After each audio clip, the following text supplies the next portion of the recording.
BNP একমাত্র দল যাদের কর্ম পরিকল্পনা এবং কর্মসূচি রয়েছে কিভাবে বাংলাদেশের তরুণদেরকে বিভিন্ন প্রশিক্ষণের মাধ্যমে দক্ষ মানুষে পরিণত করবে এবং দেশেই হোক বিদেশি হোক কর্মসংস্থানের ব্যবস্থা করবে।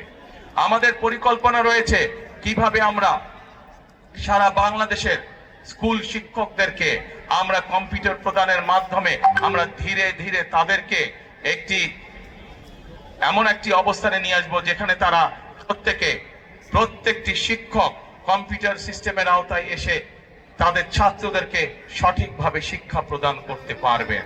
বাংলাদেশে সেটি শহরেই হোক গ্রামেই হোক প্রান্তিক মানুষ যারা আছেন, খেটে খাওয়া মানুষ যারা আছেন, তাদের কাছে কিভাবে প্রান্তিক চিকিৎসা সেবা পৌঁছে দেওয়া যায় স্বাস্থ্যকর্মী নিয়োগ করার মাধ্যমে।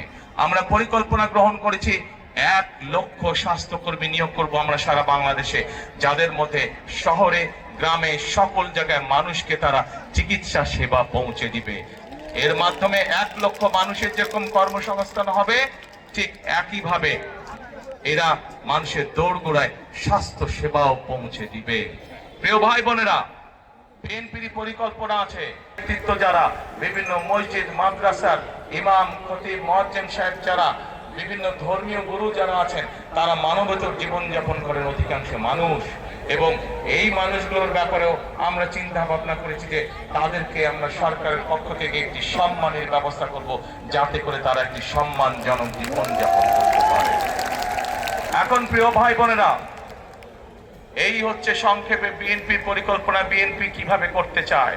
আমাদের বহু 1.5 কোটির মতন প্রবাসী আছেন, বাংলাদেশি মানুষ যারা বিদেশে কাজ করছেন, কষ্ট করে বৈদেশিক মুদ্রা এই দেশের মানুষের জন্য পাঠাচ্ছেন। এই প্রবাসীদের জন্য আমরা সিদ্ধান্ত গ্রহণ করেছি তাদের যাতে সমস্যা হয়রানি কম হয় এয়ারপোর্টে আসলে পরে, এবং যখন তারা কাজ শেষ করে দেশে ফিরে আসবেন সেই সময় যাতে তারা একটি নিরাপদ জীবনে থাকতে পারেন, সেই জন্য তাদেরকে আমরা প্রবাসী কার্ড দেবার সিদ্ধান্ত গ্রহণ করেছি। প্রিয় ভাই বোনেরা, এইগুলো হচ্ছে বিএনপির পরিকল্পনা। এরকম আরো পরিকল্পনা আমাদের রয়েছে। এই পরিকল্পনার মূল লক্ষ্য এবং উদ্দেশ্য হচ্ছে এই দেশের মানুষের ভাগ্যের পরিবর্তন করা, এই দেশের ভাগ্যের পরিবর্তন করা।